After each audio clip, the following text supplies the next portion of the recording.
Bonsoir tout le monde et bienvenue à cette pronostic ou vidéo pronostic du pay-per-view qui s'annonce semi-intéressant. Fastlane 2021 de la WWE, pardon, de la VE, on va l'appeler même. Je me présente, I am Lewis, yes, je serai votre autre durant cette vidéo prono du pay-per-view Fastlane en fin de semaine. Et j'ai oublié de vous mentionner que je suis un fan de lutte, et ce depuis 2000, ouais, depuis les années 2000, c'est-à-dire la fin de la City Raw jusqu'à aujourd'hui. I am a fan fully of wrestling. Il y a définitivement de quoi. Il y a définitivement quoi dire. Donc voilà! Et si jamais vous trouvez que j'articule un peu tout croche, eh bien c'est parce qu'on est samedi soir et que le vin par chez nous rentre bien en temps. Et bien sûr, cette vidéo risque d'être diffusée sur YouTube, en tout cas sur ma page YouTube. Et bref, je m'attends pas à ce que mon public Facebook regarde cette vidéo à fond la caisse, parce que ça parle de lutte. Mais oui. Parce que là, je vous avertis tout de suite que je publie cette vidéo sur YouTube ou non. Toutes les vidéos que j'ai publiées sur YouTube viennent pratiquement de mon Facebook. Fait que, enduré ou non, ben sinon, elle regarde d'autres choses tout simplement. Fait que, on y va les amis, avec question de se mettre dans le beat. Et on se met avec... On se met en ce samedi soir, l'alcool rentre bien. Voilà. Pas de joke cochon là-dessus. Bon, avec des mots on se met, ma gang de pervers, de cochons de calice. On se met dans le beat, oui, excusez-moi, il manquait quelques mots, bien sûr. Avec la chanson thème de cette carte de pay-per-view Fastlane 2021. Donc, je rappelle que j'ai fait jouer de courts extraits. Genre, il va y avoir des extraits sonores durant cette analyse pronostic de Fastlane 2021. Mais je vais essayer vraiment de faire jouer les extraits les plus courts possibles, que ça ne pas me faire striker soit par Facebook ou YouTube. Parce que ces deux estis de réseau-là, ou de ce site-là, peu importe, sont très forts sur le strikage inutile. Donc, voilà les amis! On start ça, cette prono de pay-per-view Fastlane 2021. Dernier pay-per-view avant WrestleMania de cette année. Faut le mentionner quand même. Fait que voilà, fait que, on y va avec la chanson thème du pay-per-view. Elle s'appelle... attendez-moi que je retrouve mes affaires. Elle s'appelle Rise Up. Et le chanteur, j'en ai aucune calice d'idée. Fait que vous irez genre regarder sur YouTube si ça vous intéresse. Mais en tout cas, vous avez établi, mettons, si vous aimez genre le court extrait qui suit musical, eh bien, vous allez sur YouTube, vous tapez pas WrestleMania, mais Fastlane 2021 thème song. Et vous allez trouver facilement la chanson thème de ce pay-per-view qui s'annonce semi-excitant. Fait que, on y va avec un petit bout de la chanson thème de Fastlane, pardon. Fait que ça ressemble à ça cette année. C'est une tonne de Yo Man Motherfucker.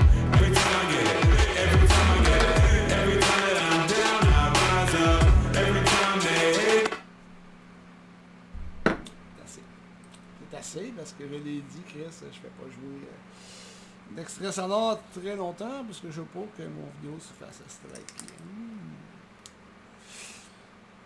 Bon, fait que... on y va les amis avec... là j'ai sur ma prono de pay-per-view Fastlane 2021, j'ai classé les matchs selon mon intérêt personnel envers ces matchs-là. Donc voilà! Voilà! Fait que, on commence en force avec le combat... pour les titres féminins de la WWE. C'est-à-dire Shayna Baszler et Nia Jax et son trou versus Sasha Banks et Bianca Belair, la femme avec la grosse queue. Quand je dis la femme avec la grosse queue, je parle de queue de cheval, bande de détournée, de tout croche. Fait que voilà! Fait que, écoutez, quoi dire sur cette feud, à part que c'est broche à fond. Bon, c'est broche à fond. Parce que de 1, Bianca et Sacha, et là, ils s'en vont pour un match à WrestleMania. Puis là, il est censé avoir de la heat entre les deux femmes. Il n'y en a pas. Il n'y en a pas, ou pratiquement pas. À part la heat créée par notre ami Réginald. Réginald qu'on n'a pas vu cette semaine à Raw ni à SmackDown. Ben, à SmackDown, ils l'ont mis genre sur le Titantron. Avec étant en train de se faire mettre des cocombes d'en face. C'est un moment de détente. Là. Fait que notre ami Réginald, écoutez, pour l'instant, il n'a pas paru la semaine. Mais c'est tellement prévisible la lutte, les amis. Vous savez ce qui va arriver demain? Il va arriver que, bon, il va y avoir ce match-là entre... il va y avoir le match Sacha et Bianca versus Naya et Shayna.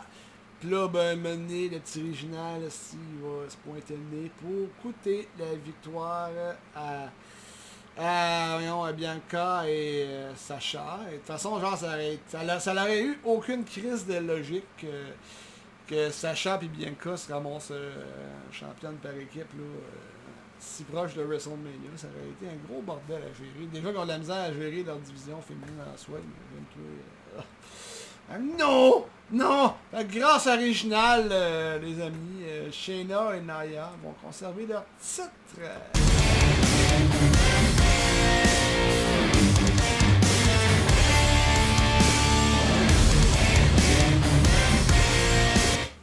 Et voilà! Fait que je pronostique une victoire de Shayna Baszler et de Nia Jax et son trou. Avec une intervention de Réginald à quelque part. Bon, fait que le prochain match que je pronostique, les amis, c'est le match que je considère dans cette catégorie dans le pay-per-view.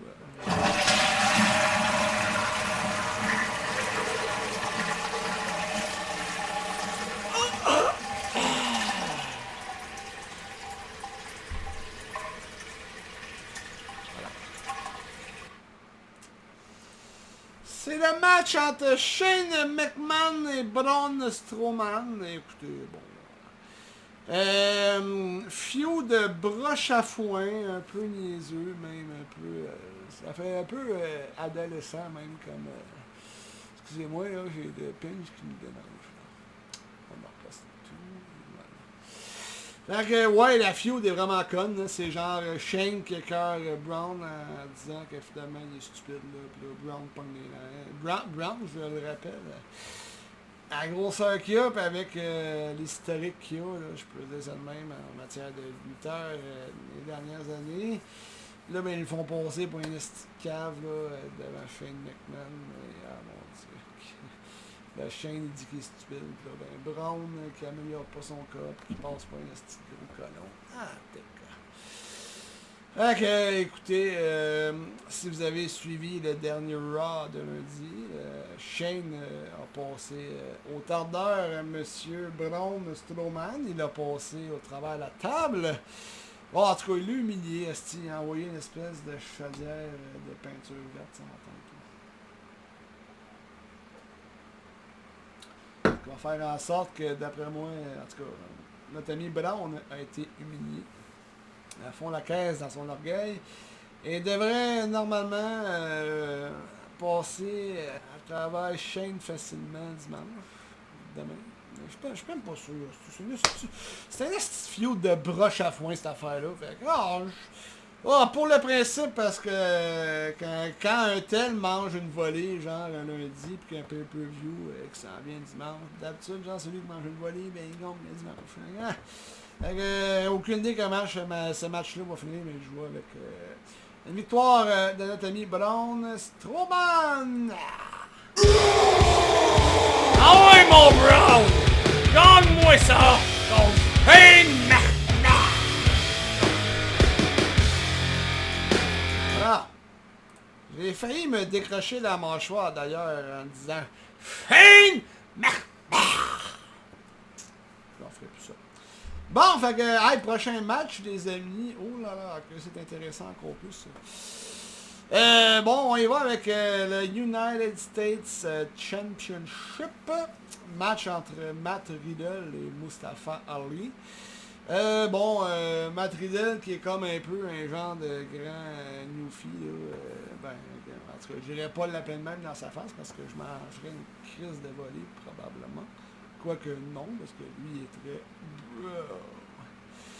il est très pacifique dans son personnage, tandis que Mustafa, lui, ben, il est rebelle, puis c'est comme parti une clique de lutteurs qui sont dus pour aller nulle part, fort probablement toute la gang. Malheureusement, malgré leur potentiel, c'est-à-dire rétribution, quand tu arrives dans le roster, genre, puis que t'es mal booké,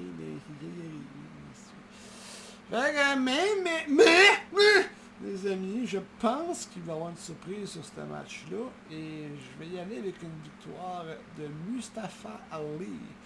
Ouais, c'est la gang de rétribution, on va s'en mêler pendant le match. Qu'est-ce qui va causer à la perte de notre ami Matt?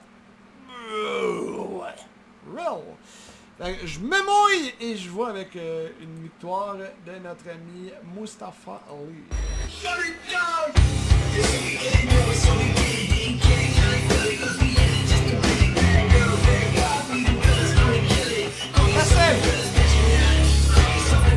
Bye Mustafa.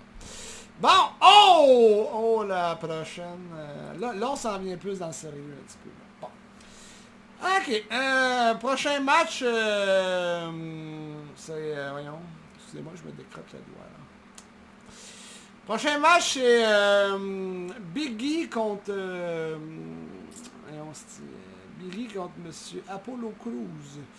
Apollo Crews, qui était pas plus tard que une couple de mois, un esti de nobody, mid-caller, qui perdait tout le temps, qui faisait quand même de temps en temps des matchs à mini-event, qui gagnait, qui perdait, excusez-moi. Yes, il gagnait, il perdait. En tout cas, bref, c'était un mid-caller, un gars en bas de 4. Bon, en tout cas. Mais là, les amis ont décidé, genre, de donner un push à notre ami Apollo Crews. Là, il est rendu une espèce de personnage, là, il affirme, là, qu'il vient du Nigeria. Il dit qu'il vient d'une famille royale, puis là, royalty as fuck, là. Là, notre ami Biggie, là, 2 semaines, il a comme mangé des marches en mettant sa tête. Ça, honnêtement, ça va faire mal encore, les semaines. Mais c'est ça. Là, Biggie, oui, il s'est rétabli de ses bobos. Là, il a juste le goût de tuer Apollo. Mais, hey, gosh. Là, j'ai de la misère à la pronostiquer, celle-là, parce que logiquement, Biggie devrait l'emporter, mais à SmackDown cette semaine, que j'ai regardé tantôt, là, au courant de la journée, il a comme passé au bat, là, Mustafa Ali en backstage. Fait que, je me remouille. Mais je prévois une victoire de notre ami Apo! Avec le push qu'il y a actuellement.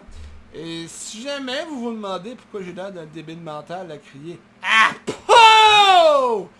Eh bien, je vais vous mentionner. Je vais vous faire écouter pourquoi j'ai l'air d'un débile mental. Donc, vous allez en avoir la preuve pourquoi que je crie en mongol Apo! Check it out. Apollo!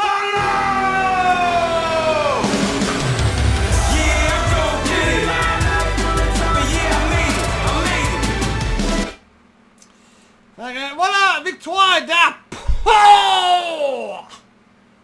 contre Biggie. J'ai quasiment le goût de reculer dans la vidéo et de dire que Biggie va avoir gagné. Va gagner. Non, je pense que ça va être Apollo. En tout cas, je joue avec Apollo. Pas sûr de ma shot, mais je joue avec Apollo. Bon, prochain match, les amis. Seth Rollins, qui m'est légèrement familier. Pour ceux qui suivent ma chaîne Facebook, vous comprenez le propos. Contre l'ami Shinsuke Nakamura. Pour résumer leur feud en soi, Seth Rollins a vu un potentiel à un lutteur dénommé Cesaro, mais Cesaro ne croit pas aux méthodes de Seth Rollins. Là, Seth Rollins a bûché sur Cesaro, il n'y a pas si longtemps. Il y a 2 semaines, je ne me trompe pas. Puis là, ben, son ami Shinsuke Nakamura est venu à sa rescousse. Mais Shinsuke Nakamura est comme un grand mid-carder, plus ou moins bien poussé. Dépendant comment il file en backstage avec les scénarios, avec les bookers. Fait que c'est ça. Fait que dans le fond, Shinsuke sort un peu de bouche-trou en attendant que Claudio Castagnoli revienne, ou si vous aimez mieux, Antonio Cesaro. Avez-vous comment je connais ma lutte? Ça n'a pas de bon sens. Donc, en attendant que Claudio Castagnoli, a.k.a. Cesaro, revienne, eh bien, mon ami Seth Rollins va bien sûr battre ce semi-jobber, malheureusement, c'est triste à dire, mais de Shinsuke Nakamura. Et voilà! Fait que, mais d'après moi, il va y avoir une intervention genre de Cesaro dans le match. Là. Il va arriver quelque part dans le match, mais ça n'empêchera pas que Seth Rollins va gagner. Fait que, on y va avec mon ami du vendredi soir à temps partiel, Monsieur Seth Rollins! Ah! Ouais! Le pronostic de victoire! C'est mon ami Seth Rollins de victoire!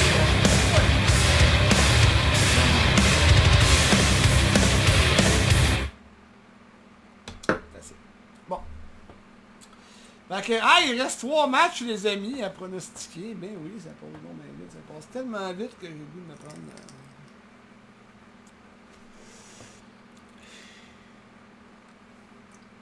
Bonne shot de vapoteuse. Des vapoteuses, pardon. Bon, fait qu'il reste 3 matchs, les amis. Et voilà. Donc, bon, là, on y va avec, honnêtement, genre, le match. Ça a l'air drôle à dire, mais malgré que c'est construit un peu en broche à foin dernièrement, je pense que le match qui m'intrigue le plus dans cette carte, c'est le match Randy Orton contre Alexa Bliss. Là, je vais vous faire résumer. Randy Orton est un lutteur qui a brûlé un mannequin dans le ring d'une couple de semaines, dénommé The Fiend. Vous voulez savoir qui est The Fiend? Eh bien, regardez mon tatouage ici présent. Ça, c'est The Fiend. Vous voulez vous le voir de plus proche. Voilà. Puis, merci à Katou, ma tatoueuse ici à Québec. Elle est excellente. Fait que c'est ça. Fait que Randy a mis le feu à la catin de Fiend il y a une couple de semaines. Là, ben, le Fiend, en personnage, il est mort. Mais là, il est pas mort. Il est pas mort tout seul. Là. Il y avait comme une dénommée Alexa Bliss qui était comme un peu devenue sa groupie. En tout cas, elle était comme tombée sur son charme de personnage creepy. Fait que, voilà. Là, ben, Alexa, depuis une couple de semaines, ben, elle gosse Randy. Il fait cracher du pétrole dans la gueule. Puis, elle dit que le Fiend va revenir de la mort et tout le tralala. Mais ça fait des semaines que ça bref, les amis. Et j'ai hâte que ça aboutisse à quelque part. Mais, à mon humble avis, The Fiend va revenir à WrestleMania officiellement. J'ai aucune idée qu'elle va donner ce combat dimanche, mais je pense que ça va donner quelque chose de pas pire. Parce qu'on s'entend qu'on est en 2021, puis faire combattre un homme contre une femme, non, ça se fait pas. Non. Fait que je pronostique une victoire de Randy, mais il va se passer quoi dans ce match-là? Je suis pas sûr du tout de mon pronostic là-dessus, mais je joue avec une victoire de Randy Orton. Fait que voilà, il dit pour gagner parce que ça fait une couple de semaines qu'il est maltraité par The Fiend, puis qu'il crache du pétrole de la gueule, puis que ça va pas bien pour lui. Fait que je vois avec une victoire de Randy Orton.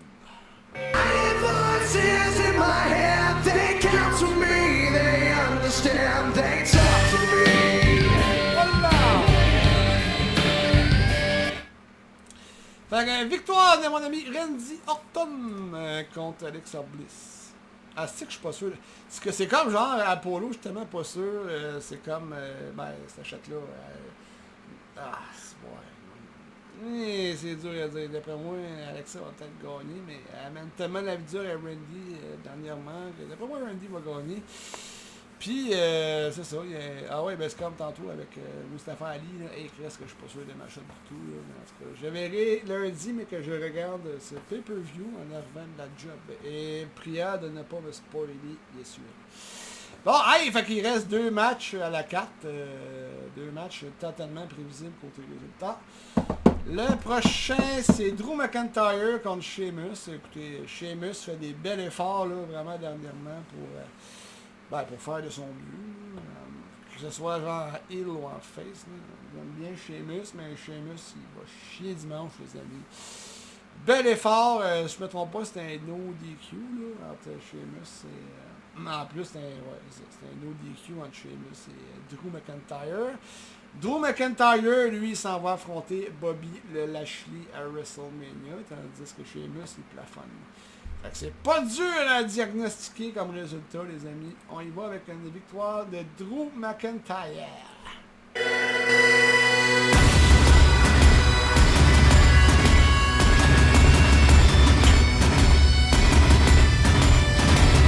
Voilà, fait que victoire de Drew McIntyre, les amis. Bon. Fait qu'il reste un combat, yes! Il reste un combat à cette carte et un combat encore très prévisible, bien évidemment. Côté résultat, c'est Roman Reigns contre Daniel Bryan. Avec Edge comme Special Guest Enforcer, ben, comme un genre de bodyguard de ring là, qui empêche qu'il y ait des choses rouges qui se passent. On peut dire ça comme ça. Fait que, écoutez les amis, c'est tellement évident que Roman va gagner. Ouais. Daniel Bryan va faire son gros possible pour la victoire, mais non. Il ne gagnera pas. Edge va se fourrer le nez là-dedans. Ça va virer en 3 contre 3 à WrestleMania. Puis voilà! Fait que victoire de notre ami Roman, Head of the Table Reigns. Fait que allez mon Roman, une autre victoire dimanche. Go! Yes, the Head of the Table!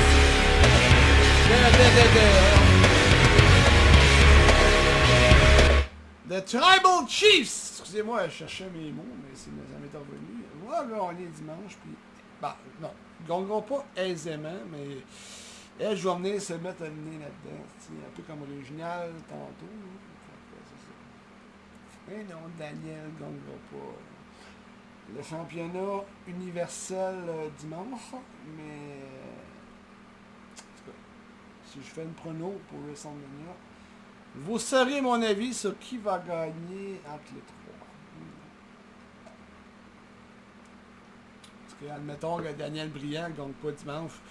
Est-ce que vous pensez réellement qu'il va retourner en mid-card pour faire quoi que ce soit? Non. En ce moment, il est couché pour aller à WrestleMania. Fait que ça va revirer en triple threat là, entre les trois. Et en tout cas, je vais continuer à regarder genre les épisodes de Raw, SmackDown et tout. Et peut-être que je vous ferai une prono pour WrestleMania. On ne sait pas. On s'est passé à Tampa Bay cette année. L'année passée, ça s'est passé genre en Floride avec dans le Performance Center. Mais là, cette année, ils font ça en grand dans le stade des Buccaneers. Fait que voilà les amis, c'était ma prono pour Fastlane 2021. Fait que là-dessus, je vous dis au revoir. Je vous embrasse et j'espère que vous avez aimé cette pronostic 2021 de Fastlane. Là-dessus, ben, on va continuer à boire du vin. Et viva the wrestling! Fait que, bye les amis. Et à un autre prono de pay-per-view de lutte. Bye.